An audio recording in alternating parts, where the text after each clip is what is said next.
Muhammad wa alihi wa sahbihi ajma'in. Puji syukur atas kehadirat Tuhan yang Maha Kuasa, Tuhan yang kita sebut dengan berbagai macam nama, Tuhan yang kita sembah dengan berbagai macam cara. Namun saya yakin pada hakikatnya bahwasanya Tuhan secara esensi maupun eksistensinya adalah Esa. Salawat serta salam semoga tetap tercurahkan kepada junjungan kita Nabiullah Muhammad Sallallahu Alaihi Wasallam, yang dimana karena usahanya beliau sehingga kita kemudian digiring untuk kembali ke jalan kebenaran. Nah, ucapan terima kasih kepada teman-teman pengurus, mana pada malam hari ini kalian masih menyempatkan waktunya untuk gabung di dalam forum kita meskipun masih dalam bentuk virtual. Nah, mengingat ini adalah satu program kerja yang sifatnya rutin kita lakukan seminggu sekali. Setelah kemarin kita melakukan tahap pertama yang dimana pokok pembahasan kita adalah mengenai mahabbah atau cinta. Nah, di malam hari ini kita akan bawa ke ranah yang lebih serius lagi, yaitu implementasi mahabbah di dalam pernikahan. Nah, jadi saya tidak akan berpanjang lebar membahas tentang pernikahan karena saya tahu semua sudah mendapatkan materi ini di bangku perkuliahan, terkhusus untuk mahasiswa semester 4 dan semester 2. Kalau misalnya ada camaba yang gabung di sini, ya nanti kalian akan dapat juga materi ini. Tapi saya akan membawakan dalam bentuk yang sederhana, tarafnya mahasiswa, karena kapasitas saya belum setingkat dengan dosen. Jadi kalau misalnya penyampaian saya ada yang kurang dimengerti oleh teman-teman, ya silahkan ditanyakan. Jadi saya akan hanya membahas garis-garis besarnya saja. Saya tidak akan membahas problematika dan dinamikanya, karena nanti problematika dan dinamika pernikahan itu kita akan dialektikakan. Nah, langsung saja dari segi pengertian daripada pernikahan itu. Pernikahan sebenarnya berasal dari bahasa Arab dari kata tazwij yang misi arti sebagai mengumpulkan atau mempersatukan. Nah, kalau istilah syar'inya, menurut ulama Syafi'i, dia mengatakan bahwasanya pernikahan itu adalah sebuah akad yang di mana di dalamnya mengandung sebuah hukum yang membolehkan kemudian untuk melakukan hubungan senggama atau hubungan biologis, hubungan biologis yang dimana didasarkan pada kata tazwij atau pernikahan atau yang setingkat dengan itu. Nah, kemudian dari segi pengertian hukumnya tidak sah kalau kita misalnya tidak kaji dari segi hukumnya, karena kita mahasiswa hukum. Nah, di dalam undang-undang tahun 1974, di mana di pasal 1 itu berbunyi bahwasanya pengertian pernikahan adalah pernikahan itu adalah ikatan lahir batin antara seorang perempuan dengan seorang laki-laki sebagai suami istri dengan tujuan untuk kemudian membangun satu rumah tangga yang berlandaskan pada ketuhanan yang Maha Esa. Nah, itu dari segi pengertiannya. Kalau misalnya kita berbicara mengenai legal standing pernikahan itu sendiri atau dasar hukumnya di dalam Islam, di mana sebagian besar di dalam Al-Quran itu sekitar 10% dibahas tentang masalah pernikahan. Ya, tidak terlepas dari problematika dan dinamikanya tadi. Nah, di sini di mana di dasar hukumnya itu terdapat di dalam Quran surah Rad kalau tidak salah ayat 13. Dikatakan bahwasanya menikah itu adalah sunnah Rasul, sunnahnya Nabi. Nah, di mana seperti yang kita ketahui bahwasanya persoalan sunnah itu adalah sesuatu yang tidak diharuskan atau tidak membebankan kepada kita untuk kemudian melakukan hal itu. Ketika kita melakukannya, kita mendapatkan pahala, namun ketika kita tinggalkan atau kita tidak kerjakan, kita akan rugi. Ya, rugi bukan tidak apa-apa, tapi rugi. Karena Allah sudah memberikan kesempatan baik kepada kita untuk melakukan hal-hal baik, tapi kemudian kita sia-siakan, ya rugi. Itu sunnah. Nah, kemudian yang kedua terdapat di dalam Quran surah Rum ayat 21, dikatakan bahwasanya pernikahan itu merupakan salah satu tanda kekuasaan Allah. Nah, di mana kalau saya pahami di sini tanda kekuasaan Allah adalah seolah Allah ini ingin menyampaikan kepada kita pesan secara tekstual, pesan tersirat bahwasanya segala sesuatu yang diciptakan di dalam konstelasi alam semesta ini, semuanya itu berpasang-pasangan. Tidak ada yang kemudian tidak mempunyai pasangan. Nah, tidak terlepas dari manusia. Manusia itu berpangkal dari sirahnya Nabi Adam, bahwasanya Hawa itu diciptakan dari tulang rusuknya Nabi Adam yang sebelah kiri dekat dengan hati. Nah, itu kemudian kenapa wanita itu kemudian mempunyai intensitas perasaan yang lebih tinggi daripada laki-laki. Selain itu, pesan tersirat yang ingin disampaikan oleh Allah Subhanahu wa taala bahwasanya dia adalah satu-satunya zat yang beresensi dan bereksistensi dengan dirinya sendiri, tidak ada pasangannya. Dia berorientasi dengan dirinya sendiri. Itu salah satu pesan tersirat. Makanya dikatakan bahwasanya pernikahan ini merupakan salah satu tanda kekuasaan Allah Subhanahu wa taala. Nah, kemudian legal standing selanjutnya bahwasanya itu merupakan salah satu bentuk ketaatan kita terhadap perintah agama. Nah, ini seperti yang saya katakan tadi di awal bahwasanya menikah ini adalah sunnahnya Rasul. Sunnahnya Rasul, dan ini merupakan suatu ibadah berbentuk muamalah yang kemudian dianjurkan, sangat dianjurkan kepada kita umatnya untuk melakukan hal ini. Karena dikatakan bahwasanya ketika kita melakukan pernikahan, sebagian daripada perintah agama itu akan terpenuhi. Artinya kita akan memenuhi sebagian daripada perintah agama. Yang dimana ketika kita melakukan pernikahan akan timbul sebuah kewajiban dan tanggung jawab. Di mana di dalam kewajiban dan tanggung jawab itu adalah bagaimana kemudian kita mampu menggiring, bagaimana kemudian kita mampu berorientasi dengan tanggung jawabnya kita. Misalnya saja tanggung jawabnya seorang suami. Tanggung jawab seorang suami itu adalah kemudian bagaimana mampu membimbing istrinya ke jalan yang benar. Artinya memelihara istrinya dan keluarganya dari api neraka. Senada dengan apa yang disampaikan di dalam Al-Quran. Bahwasanya peliharalah dirimu dan keluargamu dari siksa api neraka. Nah, kemudian yang selanjutnya bahwasanya pernikahan itu merupakan, di dalam pernikahan itu segala aktivitas yang kita lakukan di dalam pernikahan itu adalah merupakan ibadah. Jadi saya simpulkan bahwasanya seorang suami itu adalah lumbung pahala bagi istrinya. Dan begitupun sebaliknya, bahwasanya istri itu adalah lumbung pahala bagi suami. Namun di waktu yang bersamaan pula, istri dan suami itu kadang-kadang dapat menjadi sebagai lumbung dosa. Ketika misalnya seorang suami tidak mampu mengarahkan istrinya ke jalan kebenaran, maka ya tentu saja yang didapatkan itu adalah dosa. Begitupun sebaliknya, ketika kemudian istri tidak mampu mengingatkan seorang suami, ya dia juga akan mendapatkan dosa. Artinya di sini saling memelihara. Gitu. Nah, kemudian adapun syarat dan rukun pernikahan itu, ya tentunya adalah calon mempelai. Calon mempelai di sini yang berbeda jenis, karena tidak ada pernikahan sejenis, menyalahi aturan hakikat sebagai manusia. Kemudian syarat dan rukun yang selanjutnya itu adalah adanya wali.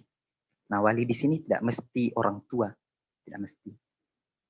Bisa kemudian dialihkan ke kakek, bisa dialihkan ke saudaranya bapak, tapi kemudian ketika kesemuanya itu tidak ada, maka dialihkan kepada wali hakim. Nah, kemudian selanjutnya yang paling sakral di sini adalah mahar. Mahar atau suatu barang yang kemudian diberikan kepada wanita untuk dijadikan sebuah pemberian pribadi lah. Kemudian tidak dapat diganggu gugat oleh siapapun, termasuk orang tuanya. Nah, syarat selanjutnya adalah 2 orang saksi. Nah, terus yang terakhir yang paling sakral, lebih sakral dari mahar tadi, yaitu adalah ijab kabul. Nah, di mana di dalam prosesi ijab kabul ini merupakan sebuah sebenar-benarnya komitmen disebutkan oleh seorang laki-laki ketika menjabat tangan seorang walinya perempuan. Di saat itu pula, di saat dia mengatakan saya terima, maka seluruh apapun yang berkaitan dengan wanita, apapun yang berkaitan dengan calon istrinya akan dia tanggung, baik itu kebutuhan yang bersifat duniawi maupun kebutuhan yang bersifat ukhrawi. Nah, sampai di mana nih? Kalau berbicara mengenai dasar hukum, dasar hukumnya pernikahan ada 5, ada wajib, ada sunnah, ada makruh, ada mubah, dan ada haram. Kalau berbicara mengenai asal hukumnya pernikahan itu sendiri, asal hukum pernikahan itu adalah mubah, karena di sini pernikahan itu merupakan salah satu ibadah yang bersifat muamalah atau kesesama manusia. Seperti yang kita ketahui bahwasanya setiap ibadah yang bersifat muamalah itu asal hukumnya adalah boleh. Berbeda dengan ibadah yang bersifat ritualisme, ya asal hukumnya itu adalah bersifat haram sampai ada kemudian nas atau dalil yang memperbolehkan hal tersebut. Misalnya saya salat itu dasar hukumnya adalah asal hukumnya adalah haram, tapi kemudian ada ayat atau nas yang menjelaskan bahwasanya salat itu wajib. Nah, itu. Kalau pernikahan sendiri itu adalah ibadah yang bersifat muamalah, ibadah ghairu mahdah, yang asal hukumnya itu adalah mubah. Nah, di sini hukum Islam itu di sini menunjukkan bahwa hukum Islam itu adalah sifatnya fleksibel. Dia dipengaruhi oleh situasi dan kondisi. Yang pertama adalah hukum pernikahan itu menjadi wajib ketika kemudian seseorang dinilai mampu untuk melakukan pernikahan, dia mampu secara emosi, dia mampu secara materi, dan kemudian dia benar-benar tidak mampu lagi untuk menahan hasrat keinginannya untuk menikah, dan ketika tidak nikahkan dikhawatirkan akan terjadi zina, maka orang yang seperti ini diwajibkan untuk melakukan pernikahan, tidak bisa ditunda-tunda lagi. Terus yang kedua, bahwasanya hukum pernikahan itu menjadi sunnah ketika seseorang mempunyai satu kemauan, dia mempunyai kemampuan baik secara materi maupun emosi, tapi dia masih bisa menahan nafsu birahinya. Artinya ketika tidak dipenuhi pernikahan itu, ketika tidak disegerakan pernikahan itu, maka tidak dikhawatirkan terjadi zina. Nah, orang seperti ini disunnahkan. Nah, terus kemudian hukum selanjutnya yaitu mubah. Orang kemudian diperbolehkan untuk dihukumi mubah melakukan pernikahan ketika dia mempunyai kemampuan untuk melakukan pernikahan, dia juga mampu kemudian menahan hawa nafsunya, atau ketika tidak dilakukan pernikahan itu, dia masih bisa menahan, dia masih bisa jamin dirinya tidak akan melakukan zina, tapi dia sendiri tidak mempunyai kemauan untuk menikah. Nah, orang seperti ini dihukumi mubah. Nah, kemudian yang ya fokus ke materi ya. Kemudian yang hukum yang ketiga, bahwasanya pernikahan itu dihukumi makruh ketika seseorang mempunyai materi, seseorang mempunyai kemampuan untuk menahan diri dan tidak dikhawatirkan terjerumus kepada zina, tapi kemudian belum mau melaksanakan pernikahan. Nah, ini bahayanya. Belum mau melaksanakan pernikahan. Nah, terus hukum yang terakhir, pernikahan itu menjadi haram ketika seseorang kemudian memang sudah dinilai tidak mampu melakukan tidak mampu melakukan sebuah pernikahan, artinya dia tidak siap mental, dia tidak siap secara materi, dan dinilai tidak mampu kemudian menjalankan aktivitas setelah pernikahan, tapi dia mau juga untuk menikah, ya orang seperti ini diharamkan untuk melakukan pernikahan. Ya, itu.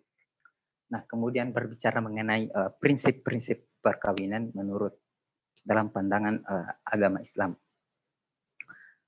Prinsip pertama yaitu memenuhi dan melaksanakan perintah agama. Seperti yang saya katakan tadi, bahwasanya ketika kita melangsungkan sebuah pernikahan, kita melakukan sebuah pernikahan, maka separuh daripada perintah agama itu sudah terlaksana. Karena seperti yang saya katakan tadi, bahwasanya ketika kemudian kita melakukan sebuah pernikahan, di situ akan timbul sebuah hak dan tanggung jawab dan sebuah kewajiban. Di mana kewajiban sebagai seorang suami, ya, kemudian memenuhi kebutuhan materi, kebutuhan duniawi, dan juga memenuhi kebutuhan ukhrawinya seorang istri. Nah, kemudian bagaimana kemudian dengan sang istri? Kewajibannya, ya kewajibannya adalah tunduk dan patuh kepada seorang suami dan tidak melakukan tindakan-tindakan yang bersifat nusyus dan psikop. Itu. Nah, kemudian prinsip selanjutnya di dalam pandangan Islam yaitu adalah kerelaan dan persetujuan. Nah, makanya ini saya kurang setuju dengan perjodohan antara seseorang untuk kemudian dinikahkan. Ya, kemudian menjadi masalah ketika di dalam sebuah pernikahan itu tidak didasari dengan kerelaan, tidak didasari dengan rasa cinta, ya akan masalah di dalam pernikahannya nanti. Ya, syukur-syukur kalau misalnya di dalam pernikahannya dia bisa menemukan makna daripada cinta, tapi ketika misalnya tidak dapat ditemukan, yang ada malah misalkan tidak didasari dengan pernikahannya tidak didasari dengan rasa cinta atau kerelaan. Ya, pasti seorang istri pasti tidak akan memenuhi kewajibannya sebagaimana seorang istri kalau misalnya istri yang tidak setuju. Begitupun sebaliknya ketika suami yang tidak setuju untuk melakukan pernikahan, ya pastinya dia akan acuh tak acuh dengan tanggung jawabnya. Karena premisnya bahwasanya pernikahan bukan keinginannya dia. Berbeda dengan ketika kemudian pernikahan itu memang dia benar-benar didasari atas rasa cinta. Ya pasti akan terjadi kolaborasi antara seorang suami dan istri. Ya, pasti akan membina rumah tangga yang sakinah mawaddah warahmah. Amin. Nah, kemudian prinsip selanjutnya bahwasanya pernikahan itu sifatnya adalah sekali seumur hidup dan itu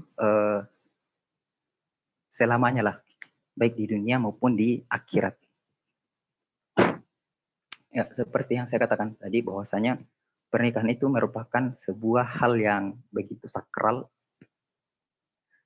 Di dalamnya terdapat ijab kabul yang dimana seorang lelaki itu berkomitmen kepada seorang walinya perempuan yang telah diberikan tanggung jawab bahwasanya dia siap menerima, dia siap menanggung semua kebutuhan seorang istri, baik itu kebutuhan yang bersifat duniawi maupun kebutuhan yang bersifat ukhrawi.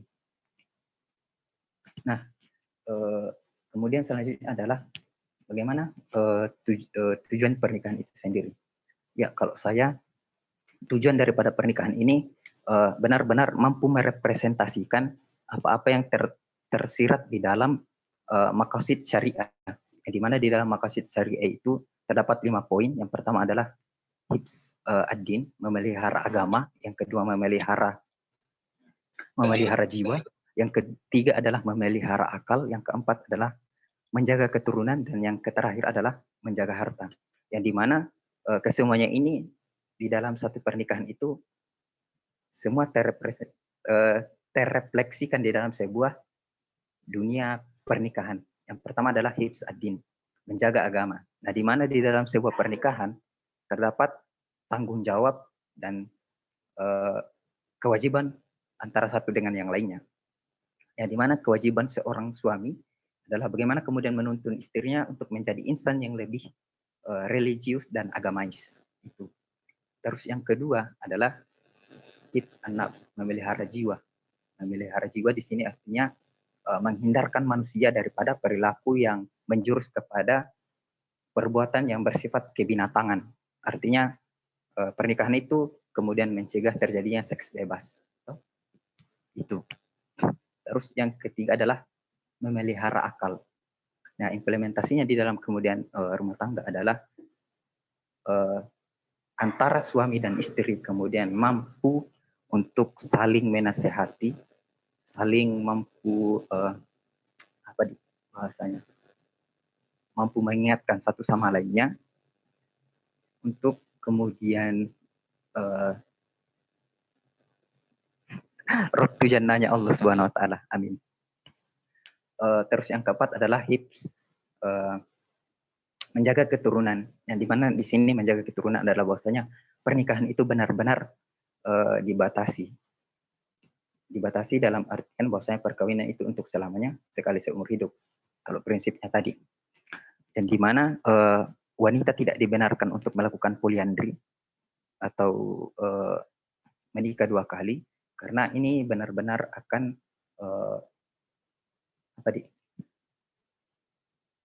akan menyalahi maksud syariah di poin yang keempat ini. Menjaga keturunan, artinya di dalam pernikahan kemudian ketika terjadi kolaborasi yang baik antara seorang suami dan istri pasti akan melahirkan sebuah keturunan. Yang dimana di sini sudah jelas bibit dan bobotnya.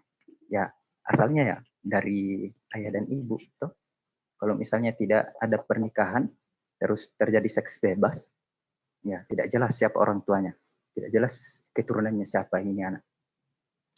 Terus yang terakhir adalah timbulnya rasa tanggung jawab antara satu dengan yang lain. Jadi kembali lagi ke prinsip yang tadi. Bahwasanya dari sebuah pernikahan itu akan menghasilkan rasa kewajiban dan tanggung jawab. Juga sebagai motivasi bagi seorang suami untuk kemudian mampu memenuhi kebutuhan duniawinya seorang istri. Ya, saya pikir demikian apa yang saya sampaikan. Jadi saya persilahkan kepada teman-teman untuk kemudian memberikan pertanyaan terkait dengan pernikahan ini. Bisa kita bahas lebih luas lagi mengenai problematikanya ataupun segala sesuatu yang berkaitan dengan pernikahan bisa ditanyakan. Saya juga meminta semoga forum ini dapat hidup, artinya kita berdialog secara interaktif, bukan prolog, bukan cuma saya yang memberikan masukan-masukan atau persepsi-persepsi. Ya, silahkan yang ingin bertanya, saya persilahkan. Kalau kemudian tidak bisa langsung, bisa juga lewat chat. Nanti saya akan respon.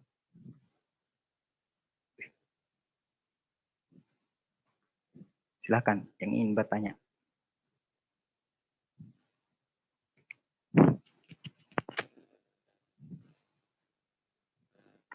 Atau tidak ada, Ji?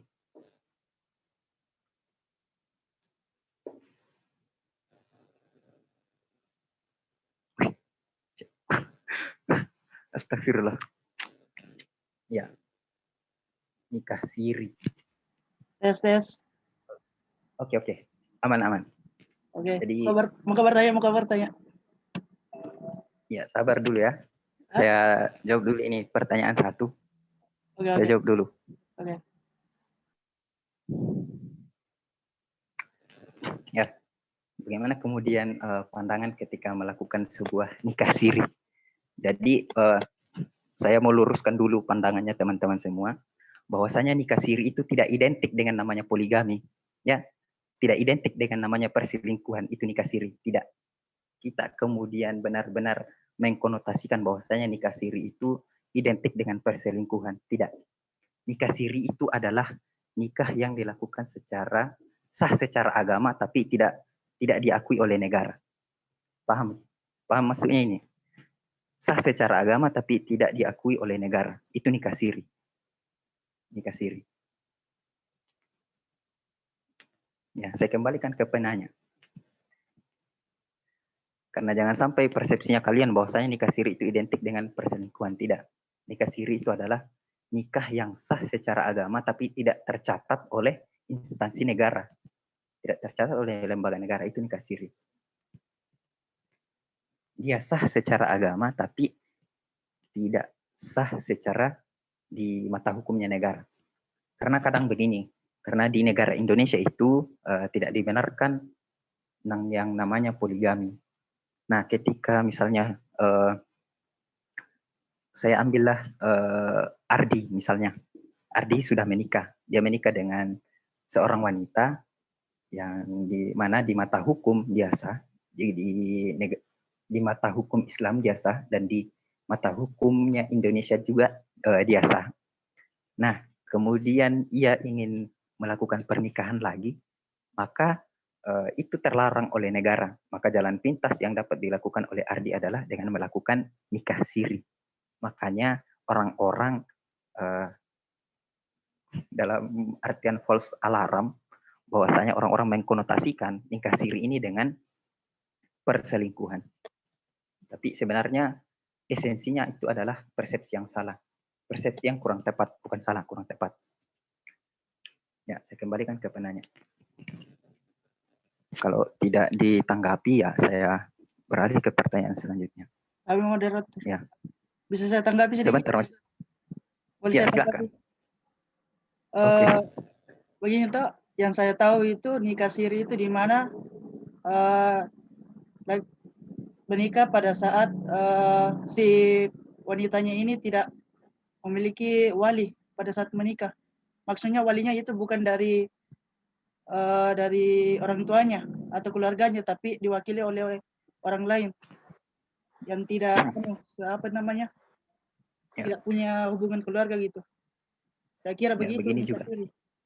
Oh ya, oke, saya tangkap. Ya, kembali lagi bahwasanya kadang kita dibodoh-bodohi oleh entahlah itu karena dibodoh-bodohi oleh medianya Indonesia atau apa. Kita semuanya korban sinetron atau apa. Sekali lagi saya katakan bahwasanya nikah siri itu berasa, ya, kalau misal kita berbicara dari asal katanya siri, sebenarnya bukan siri tapi siri. Siri itu artinya sembunyi-sembunyi. Sembunyi-sembunyi. Siri. Dalam bahasa Arab. Siri. Sembunyi-sembunyi. Nah, yang dimana di sini dia hanya memenuhi persyaratan-persyaratan pernikahan, tapi tidak diekspos. Ya, salah satunya tadi kemudian dikatakan bahwasanya pernikahan siri itu identik dengan wali yang bukan orang tuanya langsung. Ya, identik memang. Terkadang karena zaman sekarang orang benar-benar memiringkan persepsinya mengenai nikah siri.